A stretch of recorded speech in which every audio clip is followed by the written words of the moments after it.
What's up, everyone? Yes, it is I, your host, Natalie Morrison, and you might be thinking, wasn't this called Swim Masters? Well, yes, it was, and you're definitely in the right place.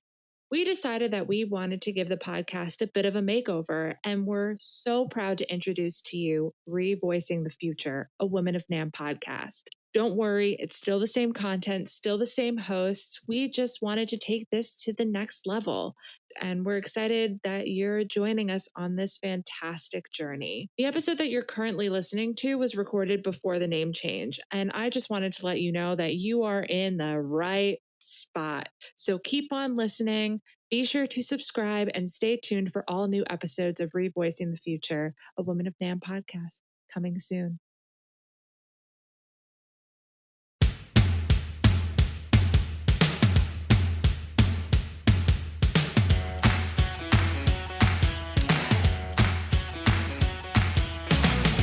Welcome to Swim Masters, a podcast dedicated to help connect, grow, and support women in the music products industry.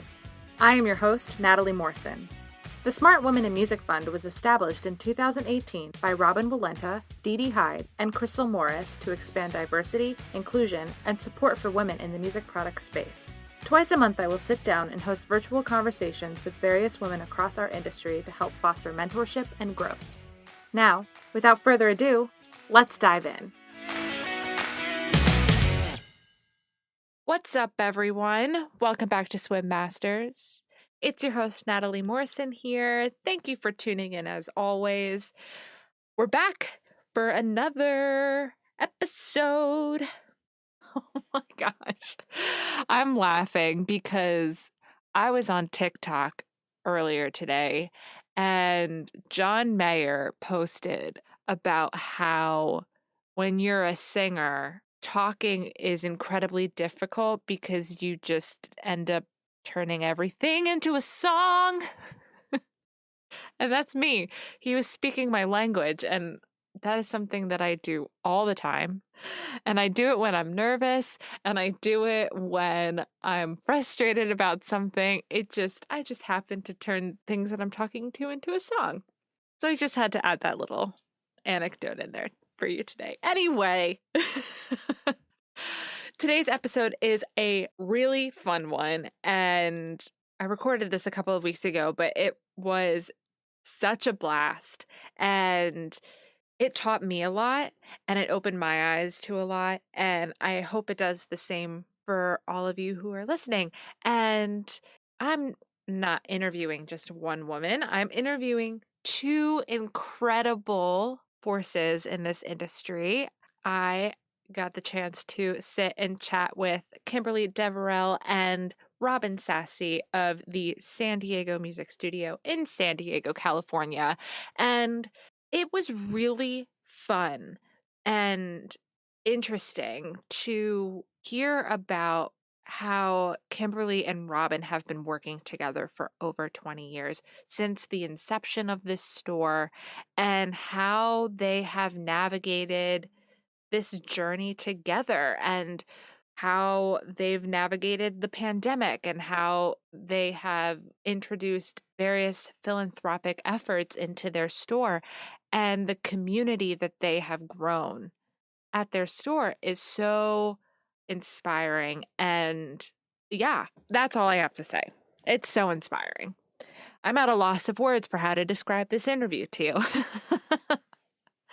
Anyway, it's so fun, and they're tremendous human beings. And I hope that after listening to this episode, you feel the same way. So, with that being said, I invite you to sit back, relax, and enjoy. And I'll see you next time. Hi, Kimberly and Robin. Thank you so much for joining Swim Masters. We're so excited to have you on the podcast. Hi, Natalie. Thank you so much for having us. We are super excited to be here as well. Great to be here. Of course. So I would love to start with a question to both of you. If you could just give us an overview of your journeys into the music industry. Where did you start? How did you get to where you are now? that whole spiel. You want me to start? You have to go since first. I'm older than you by like 30 seconds. Okay. So I always tell people, this is Robin, I always tell people that, I started San Diego Music Studio when I was 7, and then I hired Kimberly when she was 5 years old, because we don't like to talk about how old we are. But seriously, we all start off in music, and I started off as a music teacher and teaching music in the schools. And then from there, I'd like to say it grew, but it kind of felt like it escalated, might be a better word. And at some point when I was teaching an after-school program, I hired this high schooler who would help me with the theory table at one of my after-school programs. And she would take care of all the students doing theory. I would teach them piano, and we'd switch them off. And that person was Kimberly. And then you want to start, and then we'll kind of we'll go back and forth. Yeah, well, I was going to start by saying that I basically started taking piano lessons when I was 9. Grew up loving piano, playing it. I was involved in musical theater in school. I sang in the choirs at school. I tried band, but it wasn't my thing. I was never a band nerd, but I was a drama geek. And I started teaching piano when I was 16 years old. And then one of my girlfriends, we had boyfriends in the same band. She said, my sister started a music store and she's looking for someone to help, an assistant. So I interviewed with Robin. I was 16 actually when I interviewed with her, but she hired me. I was turning 17 like a couple days later, and she hired me. And I remember sitting at the interview, and she's really not all that much older than me. I know, I really wasn't that much older. But I was looking at you, and you were asking me all these questions. I'm like nodding my head, yes, yes, yes, yes. And you said you're hired, and then I had no idea what I got myself into. So I started the after school program, sort of being the assistant. And then she says, well, I think I'm going to do this like music store thing. You want to come in and work clerking at the store. So I started clerking at the store, and then we were doing more group lessons at the store. And then I started teaching more full time. And then at that point I had graduated from high school, and I went to San Diego State for a bachelor's in music education. And anybody who has gone for that degree knows how much work that degree is to get. And at that point, I still wasn't sure if I wanted to teach in the schools. I had done a lot of student teaching, and I really enjoyed the elementary school kids. So I considered doing general music. But then when I was graduating, this one here offered me a full-time job. Like I didn't even have to go out and look for one. She said that the second you're hired, or the second you graduate, you're hired. And literally I graduated, and the next day I started full-time, and I'm straight out of college. Wow. Yeah, straight out of college with, with a full-time job, a salaried position, and benefits. And, I was pretty excited. The dream. Yeah, absolutely. Absolutely. I had to hire her. I couldn't let anybody else snatch her up. So that's sort of how I think we got started. That was the beginning of our journey in this crazy madness. Yes. So, wow. Yeah. That's so cool. Yeah. It's something. Yeah. I still, once I got here, didn't realize that this is what I really wanted to do. I kind of thought that it would be like a part-time thing, and eventually I would find another job, but I sort of just settled in. Well, she settled in, and she started rocking the boat quite a bit, I think, is what happened. So the boat kept on changing direction.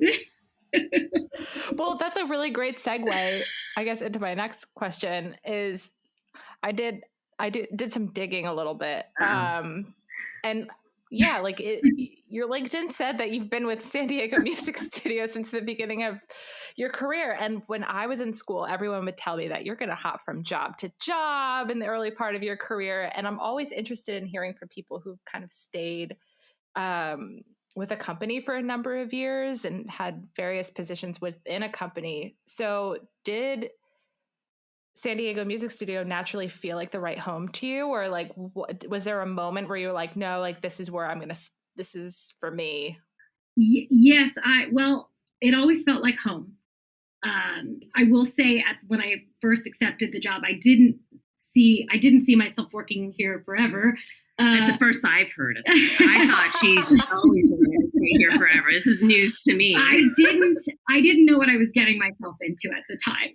Like you, I just figured it would be, a job that I had for a while, and then move on to another job. But once I got here, I fell in love.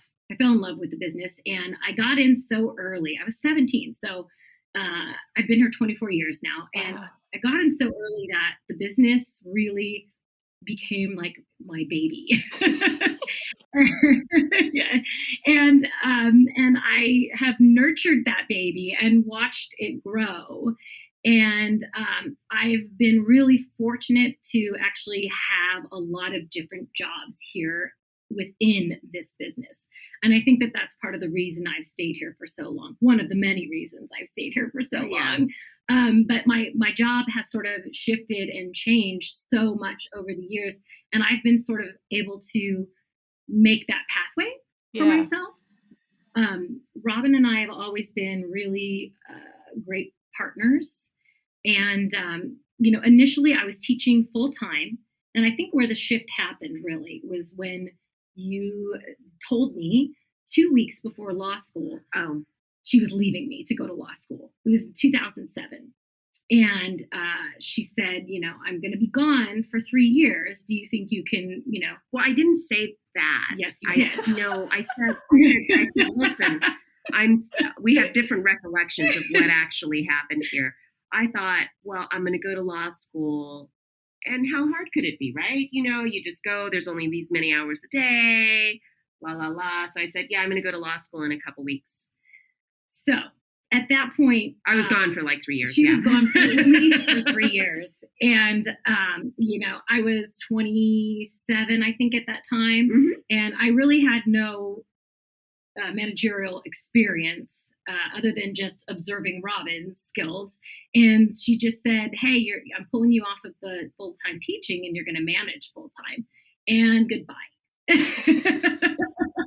And I joke about that moment because I always say that was like a sink or swim moment. Yeah. And I went swimming. So that sort of kind of changed the trajectory for I think my job here. And because from that moment on, I was running it. Right.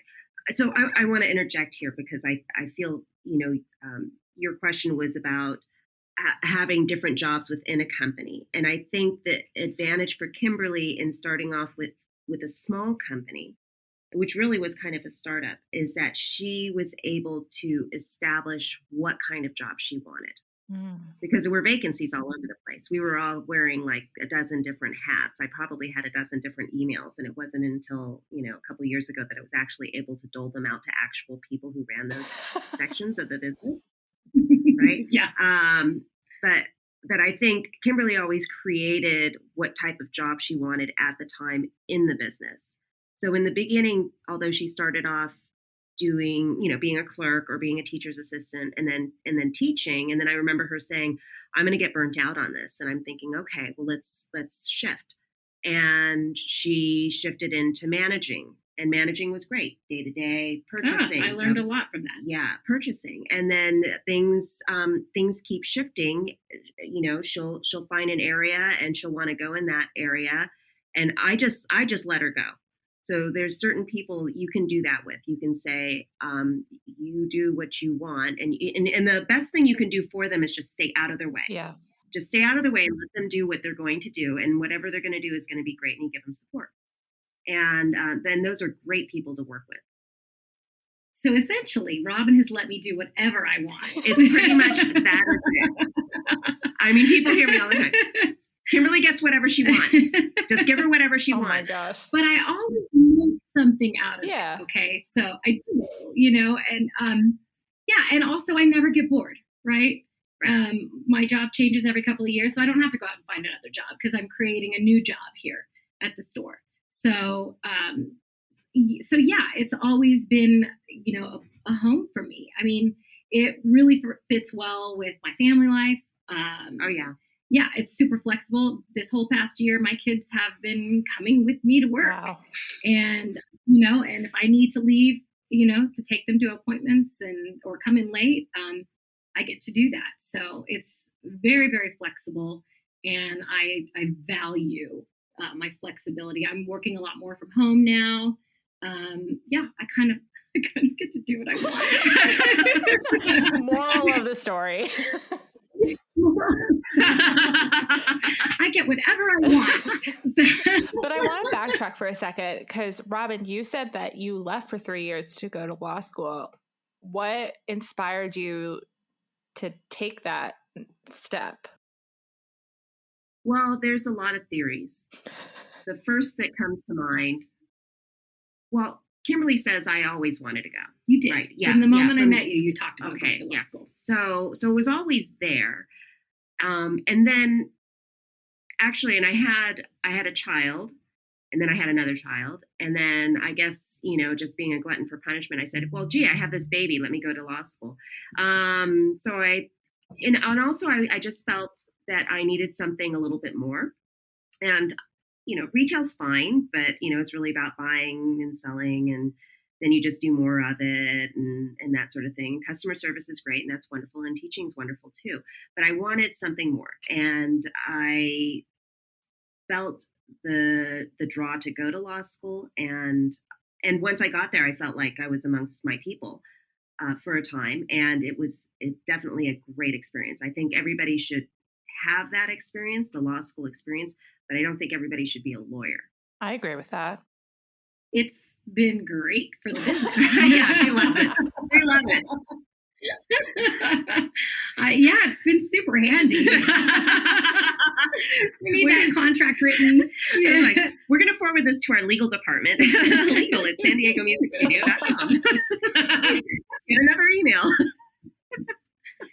I'm not going to say that it didn't benefit us in a lot of ways. But what's interesting about it is I think that it took this very expensive law degree for Robin to realize how much fun it is to work at the music studio. Yeah, it is.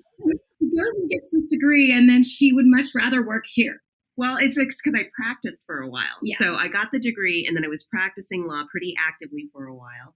And that was crazy. And thank goodness we have a copy machine. And so I was still gone practicing law, and it's just in some ways I love it, and in some ways it's just horrible. And then I come back here and I'm like, oh my gosh, this is fun. Look, I'm vacuuming, I'm getting stickers for the teachers, I'm making coffee. This is great. I love this. I get to talk to people, and they're not wanting to yell at me and threaten to disbar me. I love it. It's uplifting. It's uplifting. It's about building here as opposed to tearing down, which is a lot of what law is. Yeah, that makes sense. So as store owners with like such a strong educational component, how have you navigated through this time to provide the best experience for your customers and your students? So I think there's a lot of different ways to approach education. And one of them is this teaching thing, right? Where we teach them, this is a quarter note, this is a half note, this is how you play a piece, this is how you develop a piece. But a lot of the teaching that we do here at the studio, and this is our basic core philosophy, which we try to train all our teachers to do, is we want the kids to teach, to think for themselves. We want the children to think critically. We want them to analyze. We want them to approach things in a logical way and still put passion and heart into it. This past year has been challenging as far as teaching the notes, but not exactly about teaching the music of life, which is how I think a lot of the students learned a lot from following our example. They learned about flexibility, which you need to have in music. Okay. We have our ebbs and flows, our rubatos and what have you. They learned a lot about flexibility this year. They learned a lot about letting go. They learned a lot about rolling with it. They learned a lot about improvisation. And these things, I'm using this as an analogy. It's a music analogy, but it's a life analogy. And a lot of the kids that we taught when we were online for a while learned that from us. It was a lot of it was therapy sessions, and not just for the kids, it was for the parents. Oh, we spent many a lesson just talking. Just talking. Students. And we had a lot of parents come to us right before the shutdown and panic. What are we going to do? The kids are going to be out of school for 2 or 3 months. They're going to be behind. They're going to be behind. And we would say, listen, the whole world is going to be behind. Okay. If this is a competition, don't worry. We're all going to be behind. Okay. Because I wouldn't worry too much about it. And there's other things to teach your kids. And we're both parents. Yeah. And your kids learned some things. Oh my gosh, my kids spent the whole last 9 months outside in the dirt. They started businesses. Yeah. They started business. Both of our kids started little businesses. Oh it was so cute. Car washing, and, dog walking, and they'd come home. They were drawing maps of our park, and we have a little private park in our neighborhood, so that never shut down. It's mostly just grass, but all the kids in our neighborhood, they were all together for the last 9 months. Or bedazzling the bicycles. Wasn't there a bedazzle bicycle thing? And making bracelets. Yeah. So they, I, as much as I tried to keep them doing their schoolwork, I sort of, at some point you just have to let go and say, just go. Because I was stressed and trying to figure out the balance between work and home. And so I just let them kind of run wild, sort of like I did as a child, and I turned out just fine. So, so they learned a lot, I think, just from being outside, and luckily they were not isolated for the last 9 months. So 12 months, actually, 12 months. So I know. Think can you believe it? Yeah, like in 2 days. Yeah, it was supposed to be 3 weeks. I know. I can't believe it. You're in New York, right? Yes. Yeah. So I think New York and California had the worst. Yeah. Yeah. Well, I also, when we started to hear that it was getting really bad in New York, because it got really bad in New York really quickly. Yeah. I went to my parents' house in New Jersey. I was like, I'm not staying in my tiny apartment. This is not going to happen. And I was home for 7 months. And then I came back in October, and we're still here. I bet they loved having you home. Oh yeah. My mom was really, really happy. Yeah. So was my dad, but my mom was like, oh, I'm just so happy that you're here. That's sweet. See, one of the benefits. Yeah. Yeah. I think a lot of people learned a lot this year. We did a lot within the community during the time as well, just to keep our community focused. Like, for example, we have a local coffee shop that we promote. We do our recitals, coffee house recitals there, and they were great. They took a bunch of our ukuleles, and they were able to stay open. They were outdoors. They're an outdoor coffee shop. So they did all this curbside, and so they were selling ukuleles for us. Drive-through ukuleles. Wow. Yeah, we gave all of our students, because we converted all of our group students to private half-hour lessons, and we were dying. It was a lot. It was hard.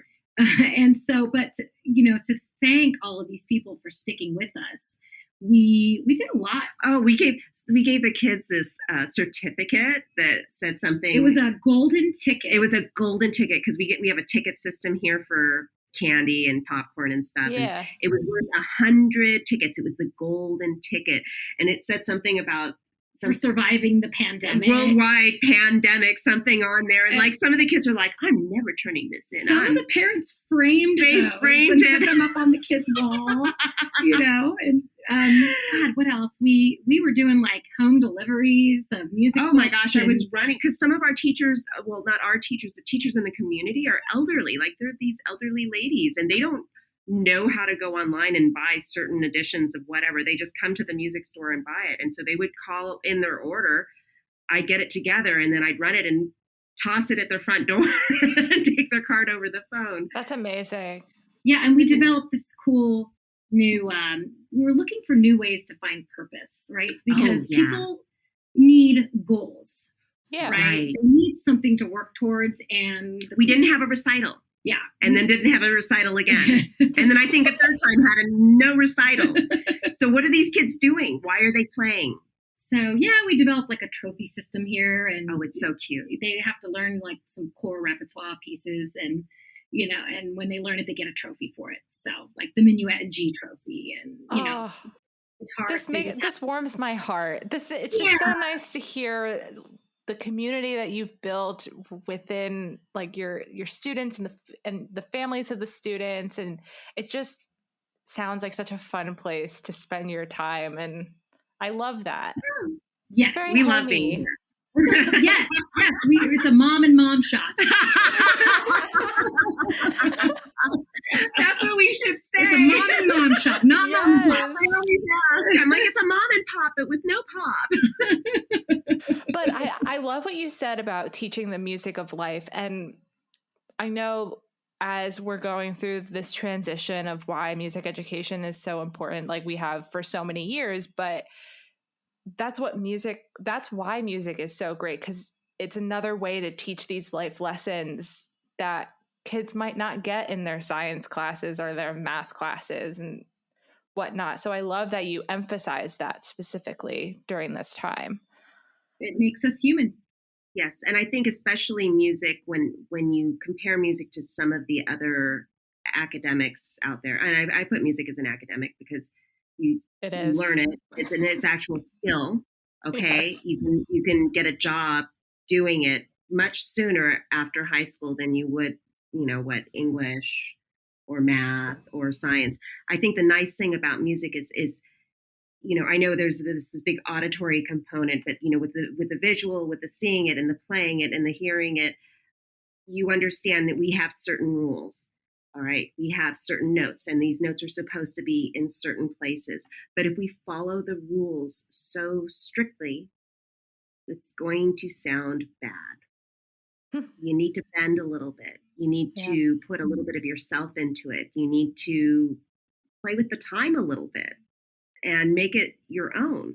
But you can't do that if you're so strict with everything. And it's the same thing with science. And it's the same, math, I guess the answer is the answer is the answer. But there's many different ways to get there. But especially for science, if we just accept everything as a given, we're never going to get anywhere. We need to question. We need to have some flexibility and maybe push the envelope a little bit. I love that. Great answer. So, Robin. Yes. I would love to learn about the Philippines Ukulele Project and what inspired you to start the initiative, and just give everyone an overview. So I'd like to think that I wish I had a very concrete answer as to how I came up with this. All I know is I hear from Kimberly and my mother that I somehow called them in the middle of the night and said, I have an idea. Which happens almost daily around here. I do. I have an idea. And she turns around, okay, I'm listening. And I'm like, well, it was just like, maybe we could do this for lunch, but okay. But no, for the Philippines Ukulele Project, my mother lives in the Philippines. And, we are inspired by the other people in the music industry as far as what they do to promote music education locally or worldwide. We're a small store, and but does that mean that we're limited? Does that mean that we're just limited to what we do locally? And we've done a lot locally. We give away a lot in scholarships. We give away a lot to our schools and free repairs and working with local businesses. But why should we just be limited here? So my mother is in the Philippines, and she works a lot with kids there, and she sews them shorts and, has these lunches and stuff for them. And then I got this idea that I could go over there and I could teach them. And then it got narrowed down to the ukulele. What can I teach them? I am not going to bring a violin to the Philippines. It's too humid. It's too much of a temperamental instrument as it is. I'm not going to bring any wind instruments. There's the reeds, there's the repairs, the expense. And that we had a ukulele club that would meet here every weekend. And the ukulele was actually a very good solution. It's compact. I can pack a lot of them onto a plane. They don't require too much maintenance. They're small enough for kids to play. And so I guess I called up Kimberly and I said, I have an idea. and I also I had to text my mom, and she said, I had to call you right away because I knew it was the middle of the night where you were at. And so it must have been a good idea. And then there we go. So I put it together, and what was nice is that we have this, like I said, we have this ukulele club here. But one of the things I like about it is that, I feel that, we're on one big earth here, and the idea, I don't know if I'm getting like all like philosophical and maybe metaphysical or what have you, but I think it's really important for people to establish connections with other people, and not just people within your family or people within your immediate community. But, I think about it, there's somebody like us out there in the world, and they might not be in our city or even in our country. There might be somebody in another country that's like another one of us. So when I gathered these ukuleles that were donated by these generous donors, a lot of these people I knew. So I thought about their personality and what they were like. And when I went to the Philippines, I attempted to match the donor with the child according to the personality of the donor and the personality of the child. Wow. So, for example, I had someone I met, of all places, in a bar who decided to donate a ukulele, and him and his wife met and bonded over a Tool concert. So he said, I want to donate. And I'm like, okay. And I thought, well, what sort of ukulele could I possibly get that would seem like this guy who loves Tool? And I found this black ukulele and everything with a shark on it. I said, okay, this is a ukulele that I feel like he would get, because he gave me the money and he said, just buy a ukulele and give it to a kid. And so when I went to the Philippines and I was teaching a class, they're all sitting around in a row, and there's this little boy over there, and he's sitting around and he's just kind of being Mr. Hotshot. And my mom looks over at me and she goes, that one, he's trouble. He's trouble, that one. And I said, oh, he's going to be perfect for that ukulele. Oh my gosh. So I give him the Tool ukulele, and we're trying to learn something simple, like Twinkle, Twinkle, Little Star. And I turn over and I look over at him, and he's like headbanging to the ukulele. And I'm like, this is a perfect match. This is a perfect match. So the person that I feel, was probably just some headbanger, whatever, Tool concert, crazy guy. There's another little kid. There's a kid in the Philippines that's very much like him, and he's going to benefit from his generosity and learn. Wow. That's so cool. Oh, I love that so much. So how often, in non-COVID times, how often do you travel to the Philippines with these ukuleles for the kids over there? Well, I was trying to go twice a year, and I was going to go in April of 2020. Yeah, and then that April and October, I was aiming for that time. So you made it over there 3 times, right? I made it over 3 times before, because we started this in 2019, 18, and then I went twice in 19, and then I was going to go in 20, and then it didn't happen. Yeah. And we still had people donating. So I had shipped some of these ukuleles over ahead of time. They're waiting for me right now. And you have it on the books to go, hopefully in October. Yes. And now it's gotten to the point, I think I haven't worked it out exactly, but we're going to try and work with the schools there, just so we can hit a wider range of kids. And honestly, we're in the process. She is in the process of getting the 501c. Yeah, C3. Sorry. Yeah, we're trying to be a nonprofit at this point. Yeah, because so many people are asking if they can donate, and it would be nice to have that as a tax write-off. For the people who are willing to donate. I mean, a lot of people are donating anyways. I mean, it wasn't our intent to really set up. It wasn't. It's never the intention, but it always ends up. Going somewhere. Yeah.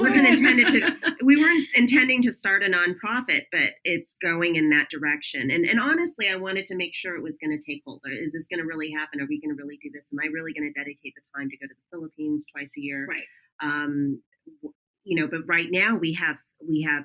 The last time I was there, I had 2 teachers who wanted to learn so that they could continue teaching the children when I'm not there.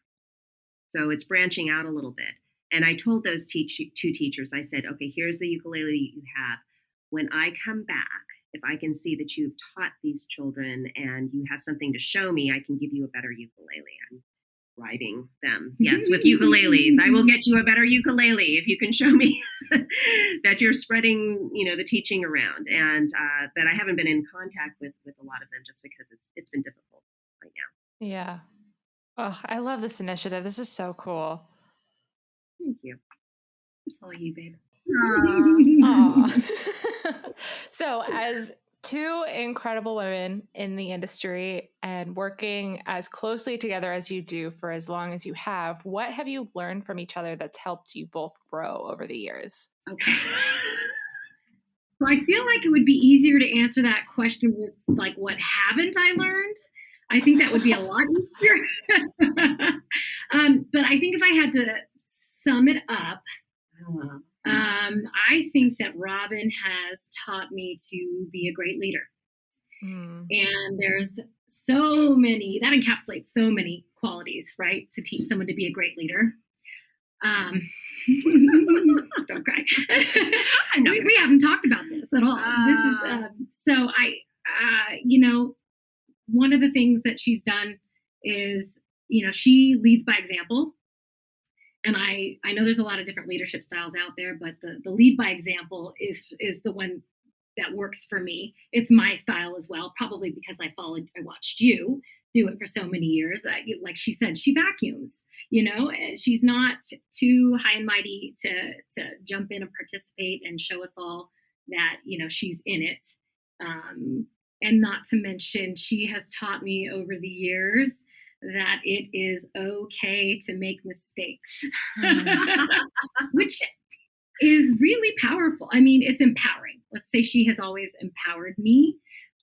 She's always been supportive of my professional development and growth.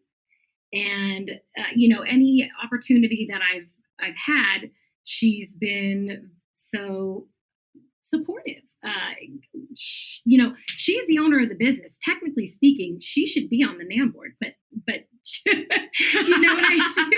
but when she wanted me to do it, and she doesn't even care that I'm representing the studio. So she's so generous, and you've taught me so much about life, about business, about ethics, about risk taking, about strategy, about poker. Oh my gosh, Kimberly!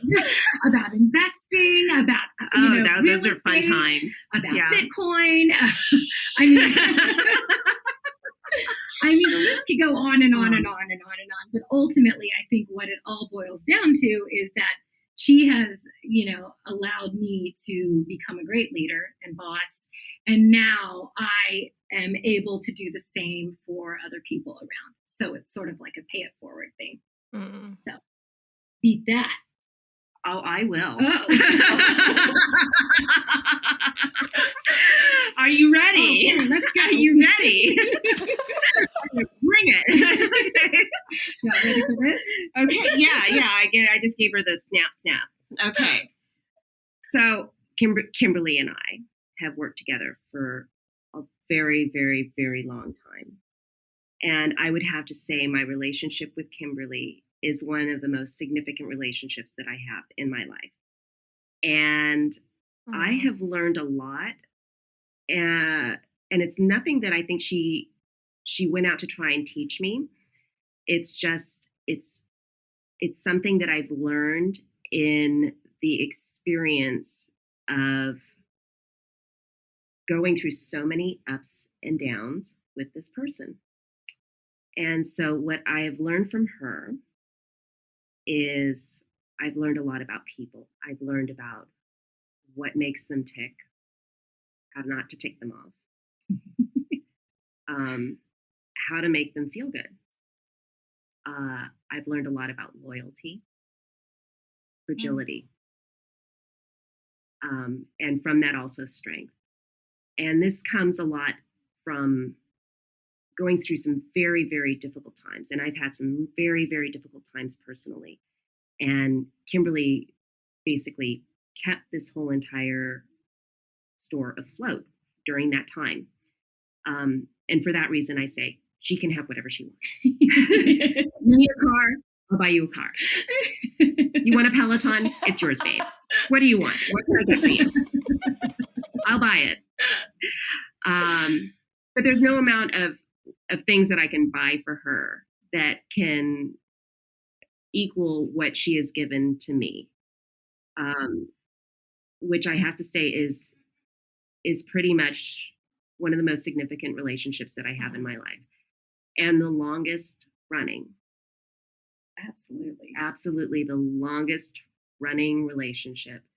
And if stick together. And if anybody knows me, it's her. Yeah. Okay. Yeah. If anybody wants to see where the bodies are buried, ask her. Partner in crime. Yes. You know, and these are things that come about over time. You know, it's like when I went to that one country one time, and I said, "Here's my laptop, and just in case I don't come back," and she said, "Okay, well, how do I get in? Is it this password?" Because she does have a lot of passwords. I said, "No, this is what the password is." And she said, "Oh, this is a whole different level of password." And I said, "Yeah, I think that is the final password. You've got that." Oh my gosh. And that is the last one.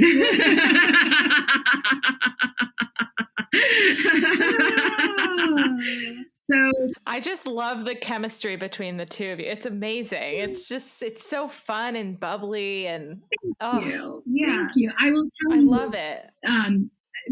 We've always been strong, but this last year completely strengthened our bond. I mean, if it was 99% before, it's like 110% now. Right. We were in the trenches together, and that's when you really get to know somebody. Yeah, I always say you really get to know somebody when you fought with them. And it's either you fought against them or you fought alongside them. And we have fought alongside each other through this whole entire thing, and we've really gotten to know each other. And you know, Kimberly's seen me break down. You've seen me break down so many times before this. And then this time, this whole COVID experience, you know. Oh yeah, I broke down a lot. She broke down a lot, and she was there for and I was so happy to be there for her. I'm like, I can do this. I can do this for her. You know, it's we're usually both standing, right? Right. And if one of us falls, the other one is there to pick the other one up. Right. And we've been there for each other. Right. Yeah. Right. Thank God we didn't both fall this year. No, we didn't. We both had weekdays, but not at the same time. Not at the same time. And I don't think that'll ever happen. No. Okay. No. Because I had my falling down time during that one time, and then you had your falling down time, and then we've both fallen, and so we scraped our knees, and now the skin is rough on the knees, and we're like, we'll just we're good. So, final question. As two female leaders, what do you hope to see for the future of the industry, and what advice do you have for other women who are currently in the industry or who want to join it? There's so much professional development, I think, available in this industry. I want to continue to see the change that we're making now, right? The change with swim, the change with the younger generation. I'd like the industry to just continue to get better, because it's a great industry, but it can always be better. So we have, we've got NAMYP, right? And we've got Gen Next, and we've got swim. And I think that we need to continue to offer these professional development opportunities to our young people, so that when they get to where we are, they can do great things as well. I think my advice would be for these young people to get involved, because for me, I didn't really start getting involved in anything really till about 2012. And then I realized everything that was available, all of the extra stuff that NAM has available to its members. And I started attending, I started going to Summer NAM and the top 100 dealer awards. And I got to see what other music stores were doing, and it was so inspiring. And then I got to go to the fly-in, and that really just hooked me. And there's so many opportunities available, and you just have to take advantage of those opportunities and get involved. And it might feel uncomfortable. Like, have you heard the old philosopher's story of how lobsters grow? Have you heard that? The analogy? That's my favorite analogy. And I think about it every time a new opportunity comes around, right? The lobster is a soft, pliable creature, and its shell is hard. In order for it to continue to grow, it gets combined in its shell. It has to shed its shell, and then it grows. And then it does this, several times throughout their life. So whenever I'm feeling nervous about a new opportunity, I think of that lobster, and I think about how many great things have happened to me because I have shed my shell and grown so much over the years. So just get over it, get over your fears, and get involved and learn and grow and take every opportunity that comes to you. That's my advice. I love it. Yeah. I'm going to expand on that. Go. I think a lot of times people in general, we kind of go with this idea that we should be a certain way. And I'm gonna date myself a little bit, but back in the 80s, there was this thing called women can have it all. And so you're going to be a woman and you're going to have it all. You're going to wear that suit. You're going to break the glass ceiling, and you're going to have the kids, and you're going to do this, and you're going to do that. And it after a while, I realized it wasn't have it all. It was do it all. Okay, it's a big difference. I think people need to get comfortable with not being, I think people need to be comfortable with being no longer comfortable with these roles that we've been given or think we've been given by society. You should be this way. You should behave this way. You should say these things. You should do this. You should do that. As a wife, you should be this. As a mother, you should be that. And I think especially for women, it's been difficult because you never feel like you're doing anything good enough. And that was something I got to help coach Kimberly through it because I had been through it before. And as a working mom, and this goes for it doesn't matter if it's music industry or not, no matter what you're doing, you feel like you're bad at it. You're a bad mother because you're at work. You're bad at work because you're thinking of your kids. And it's not have it all. It's you're trying to do it all. And I think we need to let some things go. And I think even just career-wise, with people going into the industry, we don't have to think that a music store has to operate this way, or a piece has to be played this way, or this is the way it's always done, so this is the way we're going to do it. I think if anything, in the last year, we've learned that, boy, we need to maybe rethink how we do a lot of things. That goes for just not only our roles, but how we do business. And I think how we can approach that is just, not just thinking outside of the box, but let's just not have a box at all. Why do we need the box? Get rid of it. I always say it's okay to be good. You don't have to be great at everything. It's okay to be good. But I want to be great at everything. We want to. Sometimes you not all the time.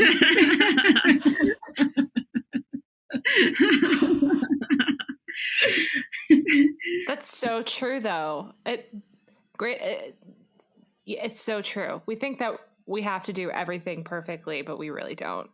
Yeah, and when it's okay to be not that great of a mom sometimes. I think sometimes kids learn a lot from having lousy parents. Like, oh, I'm sorry, I didn't do your laundry. Yeah, good luck. Sometimes I think we're so intent on make sure the kids have this, and they're not deprived of that, and they're not deprived of this, and maybe what they need to be is deprived of a little something. So they got to work a little bit towards something. I do that with my children all the time. I'm working. I'm working on it. Well, Kimberly was just talking. We were just talking. Was it today about Jacks in the Bottle? Oh my gosh. We were talking about what a relief it was when they were able to hold their own bottle, right? But in order for them to hold their own bottle, you got to let go of the bottle and let them somebody's not nobody's holding the bottle. I got to try and get the bottle myself. It's just like when I left for law school. Yes. Right? Absolutely. You were manager, but she really didn't become a manager or grow into that managerial role until I was no longer there at all. And that's when she really grew. That was a great opportunity. I know. She nearly quit. No, I didn't. Not. Remember? No. I would never have quit. I would never quit. Okay. I thought like you that. said I would never leave. No. I thought you said you were going to. No. Well, on that note. Okay. There was that other time. Okay. I remember now. Yeah, I got it mixed up. Okay. See, I'm right. And I usually am. She wasn't going to say, you're right. I make her say it a couple of times. I know. I had to say it a few times. You're right, Kimberly. We're working on her positive affirmation. I know. I'm trying to, the words of affirmation thing, that's my weakest. And I love it. She loves the words of affirmation. So I've had to learn how to speak that love language for Kimberly. Aww. Well, on that note, thank you both for such a fun episode. This was great. And you are both truly incredible women and very inspiring. And just thank you. Thank you again, Natalie, for the opportunity. We really do appreciate it.